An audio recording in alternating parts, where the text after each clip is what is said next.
요즘 부동산 이야기 굉장히 많이 하시죠. 1주택자라도 거주하지 않는 고가 주택은 매도하도록 정책을 만들었다 라는 정부 설명과 달리 최근까지 정부 요직에 계셨던 분이 몇 년씩이나 거주하지도 않은 잠원동 주택은 작년에만 3억이 올라 현재 시세가 17억이 넘는다고 합니다. 집은 많은데 내 집은 없고 집값이 올랐다고 하면 전세값은 더 빨리 오르고 문재인 정부 지금까지 18번 부동산 대책 정부 실패로 이어지는 것도 모자라 주택 거래 허가제 이야기까지 나오고 있습니다. 집값 안정시키려면 어떻게 해야 하는지 혹시 여기 오늘 청와대에서 강의 들어오신 분은 안 계신가요? 이런 거 좀 들으셔야 될 것 같은데.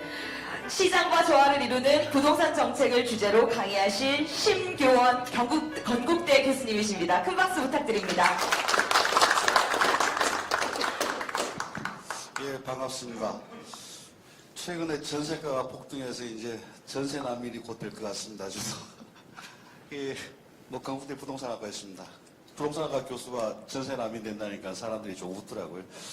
저도 집은 옛날에 샀었고 애기 때문에 애기를 키우려고 강남에 갔다가 아마 올해는 확실하게 쫓겨날 것 같습니다. 워낙 폭등해가지고 1년에 한 1억 5천 정도 오른 것 같아요. 전세값이. 그래서 이제 더 이상은 못 버틸 것 같습니다. 왜 시장이 우선돼야 되는가 합니다. 여기 보면 막스 그림 오래간만에 보시죠. 뭐 막스가 말한 공산주의 또는 뭐 사회주의, 자본주의 얘기하는데 효율성과 형평성에서는 또는 불평등성 뭐 이런 것들 봤을 때는 뭐 자본주의 시장이 월등하게 나왔죠. 근데 요즘은 막스 얘기하면 큰일 나는 것 같습니다. 막스 얘기 안 하고 예전엔 재작년부터 나온 게 헨리 조지라는 사람이 나왔습니다. 그게 막스하고 비슷한 것 같아요. 그냥 토지 공개념 하자 이렇게 하는 건데 세계적으로 그런 개념은 조금씩은 다 쓰고 있는데 그 본격적으로 쓰는 나라는 없습니다. 근데 그 막스 얘기를 왜 안 하고 헨리 조지를 하냐? 뭔가 좀 그럴듯해 보이지 않습니까? 막스 얘기하면은 뭐 간첩 같고, 근데 이제 헨리 조지 얘기하면은 뭐 미국 학자였죠. 그러니까 이제 괜찮은 게 아니냐는데 그 사람 이런 협회들은 다 있는데 실제 그 사람 정책이 집행된 사례들은 거의 없다고 보시면 되겠습니다. 최근에는 이것들을 이제 그렇게 포장을 안 하고 다르게 포장합니다. 서민이 같이 사는 뭐 사회. 뭐 지속 가능한 발전, 뭐 이렇게 얘기하는데 인클루전이라고 표현하는데 서민들한테 이렇게 돈을 많이 주면은 그 사회가 그리고 서민들한테 복지를 늘리면은 서민들이 진짜 행복해지는가의 문제입니다. 그래서 자본주의 시장주의를 택한 나라와 사회주의 또는 공산주의를 택한 나라에서의 또는 포퓰리즘을 택한 나라에서의 서민들 삶은 극명하게 달라집니다. 공산주의는 더 이상 얘기를 하지 않습니다. 90년대, 80년대 후반 붕괴하고 나서 더 이상 얘기를 안 하고 그 다음 비교하는 게 이게 파웰라라고 하는 남미의 비민촌입니다. 그쪽에서 뭐 퍼주기를 상당히 많이 했죠. 최근에도 그런데 시장이 왜 중요한가 하면은 효율성이 좋다의 논리가 아니고 이제 서민들도 적정 수준의 삶을 유지할 수 있도록 하는 게 시장주의다. 이런 식의 전환이 좀 필요한 게 아닌가 싶습니다. 단순하게 형평이 중요한 게 아니고 사회주의 포퓰리즘 사회에서는 모두 다 서민들이 더 하향으로 내려가는데 시장주의 상태는 어느 정도 상승된 불평등도는 약간 크지만 상승된 쪽으로 간다는 것들이 이제 주택 같은 경우에도 똑같이 적용되는 것 같습니다. 정부 정책은 역설을 표현했습니다. 작년부터 대통령께서 계속 얘기한 얘기입니다.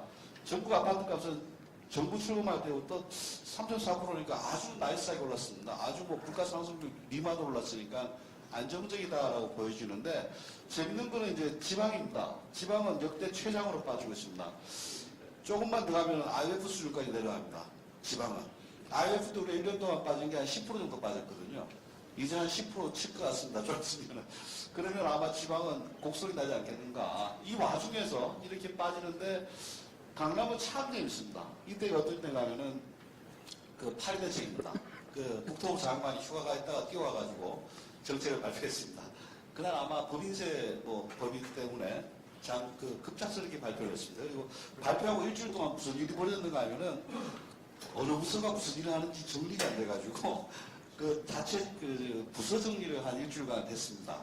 우리 부서 아니야, 우리 부서 아니야. 그럼 누구 거야 이게 이 일이? 뭐 그 정도로 급작하게 했는데 그 이후에 폭등합니다 부동산이. 8대책 이후에 가장 강력한 대책이었죠. 강남 아파트 가격인데 이게. 그 다음 이제 폭등하고 좀 쉬고 있는데 갑자기 또 폭등하는데 이때가 9.13 대책입니다. 아주 시기적으로 기가 막힙니다. 그 폭등했다가 이제 정부 말대로 안정에 들어가고 쉬었는데 이때 또 오르기 시작합니다. 이때가 뭐냐? 분양가 상한제입니다. 지금 재비싸는 건 이 다음에 어떻게 될 거냐. 12, 16 이후에 지금까지 추세 보면 또 폭등해야 되는 거 아니냐. 이런 얘기하고 있습니다. 뭐 우스갯소리로 강남 사람들은 앞으로 계속 내놔라 이런 게 계속 나온다 이런 얘기를 하고 있습니다. 근데 사실 뭐 그렇게까지 갈 수는 없고요.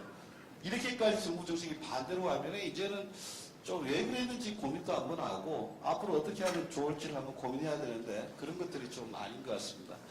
강남 집값 하락이 목표인가입니다. 좀 전에 보셨듯이 지방은 거의 뭐 곡소리가 나고 있습니다. IMF 때만큼 지금 IMF 정도로 빠지고 있거든요. 하락기를 보면 최근에 많이 올랐다가 빠지는 거긴 하지만은 이렇게 빠지는데 강남이 이제 빠지기 시작하면은 지방은 갑자기 올라갈 것이냐? 지방은 더 하락할 것이다. 최근 대통령 발언을 보면은 그 강남이 여기서 여기까지 가야 되는 게 아니냐 이런 얘기를 하고 있습니다. 그럼 거의 30%거든요. 우리가 IMF 때 아파트 값이 한 15% 빠졌습니다. IMF 2배로 빠지는 거예요. IMF 때 우리가 노숙자가 한 2, 30만 명이 나왔는데 한 30% 빠지면 제가 보기에는 뭐 지방도 한 10% 빠질 거고 아마 노숙자가 한 50만 이상 나오지 않을까 저는 그런 생각인데 30% 빠진 거는 국가적 재앙에 가깝습니다. 그런 얘기는 절대 내서도 안 됩니다. 여기 집값들이 이제 이게 맨하탄에서 제일 비싼 집, 런던에서 제일 비싼 집, 한국에서 제일 비싼 집입니다. 한 5억입니다. 평당. 홍콩도 평당 5억하고 런던 집이 좀 떨어졌습니다. 요즘 파운드가 떨어져가지고 한국으로 환산하면 한 15% 20% 떨어졌죠. 뭐 상해 같은 경우에 평당 한 3억 2천 합니다. 제일 비싼 아파트가. 그 베이징은 한 2억 8천 하고요. 도쿄도 제일 비싼 건 한 3억 가까이 하고요. 우리 제일 비싼 아파트입니다. 한 1억 합니다. 대한민국이 상해한테 3분의 1 가격밖에 안 됩니다. 그게 뭐 맞는지 틀린지 모르겠지만은 제가 보기에는 특정 지역 아파트 가격의 최고가 아파트를 비교해보면은 대한민국이 비싸다는 증거는 없습니다. 그리고 서울시 주택이 비싸다고 했을 때 보통 저도 비싸다고 느끼고 있습니다. 근데 국제 비교를 했을 때 세계 글로벌 도시 한 10대 도시나 20대 도시를 비교했을 때는 그냥 평균 수준에 머문다가 이제 정설입니다. 그래서 지금 뭐 국민들한테 이런 얘기는 좀 안 먹히겠지만은 비교를 해보면 그렇다는 겁니다. 가격 억제책입니다. 이거 분양가 상한이나 뭐 임대료 상한이나 똑같습니다. 이렇게 가격을 낮추면 공급도 줄어들어가지고 이제 사회적으로 이만큼 손실이 난다. 공급자만 손실이 아니고 소비자들도 손실이 있다. 교과서에 나온 내용입니다. 근데 여기서 이런 이유 있습니다. 시세 차이가. 이만큼 시세 차익을 청약자들은 먹습니다. 서울시에서는 서울 시내 아파트라 그러면 한 5억에서 10억 먹습니다. 이거 뭐 한번 해볼 만하죠. 최근에 재혼을 많이 한답니다. 자녀를 가진 사람들끼리. 가점이 높아지기 때문에. 그렇게 해서 뭐 5억, 10억을 가져간 데서. 근데 이렇게 차익이 생기면은 확률은 점점 떨어집니다. 실제 로또처럼 막 되어가고 있습니다.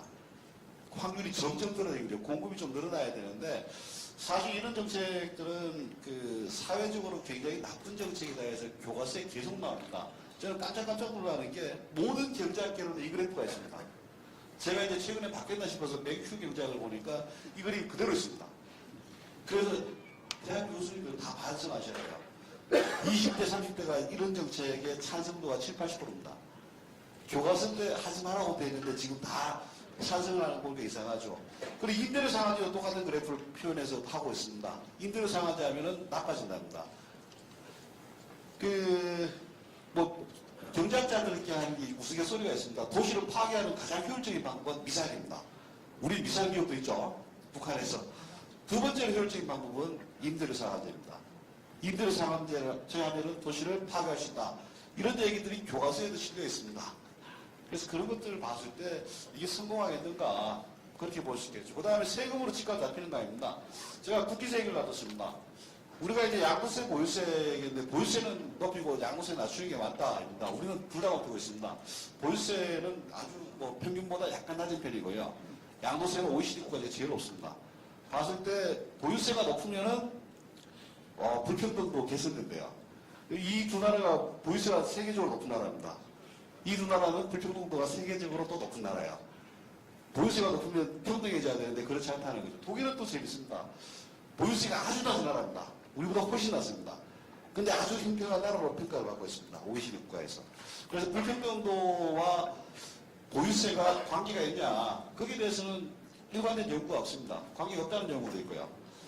그 다음에 이제 보유세가 높으면 집값이 잡힌다라고 정부에서 하고 있습니다. 보유세가 높으면 집값이 잡히는데 과연 그런가? 이 나라하고 이 나라 두 개가 그 보유세가 세계적으로 제일 높아요. 저는 집값이 안정적이어야 되는데 2000년대 초반에 굉장히 폭등한 나라입니다. 우리 2배씩 뛰었어요. 우리나라보다. 우리나라 경제 그때는 뭐 세 발의 피라 이럴 정도였는데, 그럼 이 나라는 보유세가 굉장히 낮은 나라였습니다. 나라에서 그럼 집값이 개판이 돼야 되는데 2000년대 초반에 좀 안정적이었다가 최근에 폭등했습니다. 그래서 보유세하고 집값 안정성이 있느냐, 여기에 대한 연구도 거의 없다고 보시면 됩니다. 그래서 보유세 자체가 그런 게 아니죠. 그 다음에 요즘 양도세도 세계 최고 수준 올라갔습니다. 양도세가 그렇게 올라가다 보니까 매물이 없어지고, 그래서 전세 난민들도 생겨나고 있습니다. 그래서 보유세와 양도세에 대해서 정부에서 하는 말들이 과연 그런 시장 효과가 있다라는 거의 객관적 연구가 없습니다. 부동산 분양가 상한제 같은 경우에도 논문을 한 10편 있다 그러면 한 9편 정도는 가격에 영향이 없다고 나옵니다. 한 편 정도가 아주 제한적으로 영향이 있을 수 있다, 이런 논문들이 있고요.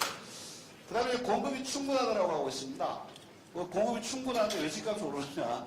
학계에서는 한 15년 전부터 그런 얘기 했습니다. 서울시의 집들은 일시에 다 노후화가 됩니다. 일시에 지었기 때문에. 그래서 재건축 재개발을 서둘러 하지 않으면은 가격이 불안정해질 가능성이 있다.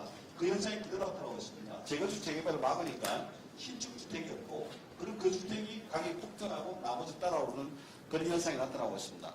그리고 부동산 국민공유라는 이상한 개념도 나오고 있는데, 저는 이 개념이 뭔지 모르겠습니다. 옛날 기만들 사람인데, 아니 공유라는 말이 있으니까 심플하게 얘기하면 베트남이나 중국이나 국가가 땅을 갖고 있습니다. 그 나라들 집값이 가장 불안하게 맞습니다. 대도시 값이. 그래서 공유세라는 게 안정화의 근간이다라고 보시면 되겠습니다. 대출규제 얘기가 나왔습니다. 대출규제 중위가 아파트가 이렇게 변했고요. 12, 16 대책에서는 강력한 규제 대책이 나왔습니다. 저는 이 규제 보고 최근에 나온 얘기가 이제 부동산 거래 허가제 이런 얘기가 나와 있습니다. 거래 허가제를 보고 제가 따졌습니다. 그런 제도를 시행한 나라가 있습니다. 공산주의 말고. 나치였습니다. 나치 때 부동산 거래 허가제를 시행했습니다. 그게 가격이 잡혀서 안 잡혔습니다. 안 잡히니까 어떻게 하느냐, 그 다음 수순이 뭐냐면 이동 허가제가 있습니다. 이주 허가제. 그러니까 수요가 많은 강남에 가는 사람을 잡아야 될까요? 강남 이주를 제한하는 겁니다. 아마 저는 요원정부에서 3조가 있는지 모르겠는데 수술이 좀 비슷하게 안 났습니다. 그래서 이 대책도 세계적으로 찾아보기 어려운 대책입니다. 이 대책이 과연 어떤 시장의 그런 불안정함을 야기할지는 저도 모르겠습니다. 마지막으로 이제 결론 보면 되겠습니다. 이 그림은 이제 강남의 글로벌 비즈니스 센터 현대차가 샀다가 복박스 케이스입니다. 10조 원에 샀는데 인허가를 3년 동안 안 해줘가지고 인허가 관련 비용만 1조 원 이상입니다. 1조 원. 1조 원 이상이 인허가를 안 해줘서 생긴 비용입니다. 추가로 생긴 비용. 근데 이게 재밌는 거는요, 경제 파급 효과가 250조 나옵니다. 매년 고용을 5만 명 창출하고 해요. 근데 이걸 왜 인허가를 안 해줬냐? 그때 기재부하고 국토부가 싸운 게 뭐냐? 기재부는 빨리 해주자. 실업도 늘고 경제도 안 좋으니까. 근데 여기서는 집값 오르니까 하지 말자 이렇게 했습니다. 결국 집값 오르니까 안 해줬습니다. 근데 이거는 세계적으로 그런 나라가 없습니다. 고용은 계속 일으키고 그래야지 서민들이 더 잘 사는 건데, 고용 늘어나는, 경제 늘어나는 걸 막고 집값 잡겠다고 할 정도로 제가 보기에 비정상적인 사고를 하고 있습니다. 보통 이제 이런 정책이 나오면은 기업가들을 더 이렇게 촉진을 해서 경제를 올리고자 하는데 우리는 반대로 하고 있죠. 이 논리의 연장선상은 뭔가 하면은 GDP를 마이너스로 가자는 얘기가 똑같습니다. GDP를 마이너스로 하면 집값 잡힙니다. 그 어떤 연구에서 나오고 있습니다. 이게 지금 못하게 하게 GDP를 마이너스로 가자고 한 겁니다, 이게. 근데 이런 것들을 많이 하면 어떤 문제가 생기는가 하면은 청년들이라든가 신혼부부라든가 저소득층이 어려웠습니다. 뉴욕에서, 샌프란에서 최근에 시장들 바뀌고 할 때 그런 식으로 바뀌었거든요. 경제 성장하는 사람이 떨어지고 서민주택 짓는 사람이 되고 막 이렇게 더블라지오 같은 경우에도 그렇습니다. 왜 그런 일이 나타났냐? 이 사람들이 서민을 깨하는 정책을 했습니다. 보통 이제 시장주의에서는 시장주의를 통해서 서민을 살리는 정책을 서민의 기본을 올리긴 하지만은 거기에 새로운 피해자가 나타나는데 그 피해자를 어떻게 하는 것인가? 그 사람들 위한 주택을 늘려야 합니다. 근데 우리는 그것조차도 재건축 재개발을 막아가지고 거기에 소형주택이라든가 임대주택을 많이 지을 수 있거든요. 그런 것들을 막았기 때문에 공급을 더 고이했고 서민이 더 어려진다. 이렇게 볼 수 있겠습니다. 마지막으로는 인비라는 말이 있습니다. 림비에 비슷한 말인데 yes in my backyard입니다. 지금 선진국 대도시에서 이거 하고 있습니다. 뭐냐? 그 주차장에도 뭐 헛간 위에도 집을 짓고 막 그럽니다. 청년들, 신혼부부들 너무 힘들게 산다. 무조건 우리 집 마당에도 집을 지어라. 마당에 작은 집이라도 지어서 청년들한테 공급해라. 거의 필사적으로 공급을 하고 있습니다. 우리나라에서 이거 하면 법에 다 걸립니다. 재건축에서 조금 더 올려가지고 청년주택 짓겠다. 그래도 걸립니다. 이런 공급을 풀지 않으면 서민들이 영원히 자산 증식의 사단에 들어가지도 못하고 서민들의 최소한의 주거권도 보장이 되지 않는다. 그래서 시장을 살리면서 이런 것들을 같이 한다면은 서민도 살고 시장이 사는 그런 길이 될 수 있으리라 봅니다. 마치겠습니다. 네, 좋습니다.